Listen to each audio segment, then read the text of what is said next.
ಎಲ್ರಿಗೂ ನಮಸ್ಕಾರ. ಇಂದಿನ ವಾರ್ತೆಗಳು ಏನೆಂದರೆ ಶ್ರುತಿಗೆ ಆಯೋಗ ನೋಟಿಸ್ ನೀಡಿದೆ. ಉಚಿತ ಬಸ್ಸಿನಲ್ಲಿ ಹೆಂಗಸರು ಎಲ್ಲಿಗೋ ಹೋಗುತ್ತಾರೆ ಎಂದು ಶ್ರುತಿಗೆ ಆಯೋಗ ನೋಟಿಸ್.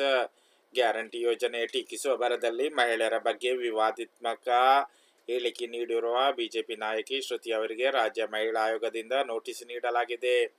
ಇತ್ತೀಚೆಗೆ ಚುನಾವಣಾ ಪ್ರಚಾರ ಭಾಷಣ ಮಾಡುವಾಗ ಗ್ಯಾರಂಟಿ ಯೋಜನೆಗಳಿಂದ, ಅದರಲ್ಲೂ ಶಕ್ತಿ ಯೋಜನೆಯಿಂದ ಮಹಿಳೆಯರು ಎಲ್ಲೆಲ್ಲಿ ಹೋಗುತ್ತಾರೆ, ಇದು ಅವರ ಪತಿಯ ಚಿಂತೆ ಹೆಚ್ಚಿಸಿದೆ ಎಂಬರ್ಥದಲ್ಲಿ ಹೇಳಿಕೆ ನೀಡಿದರು.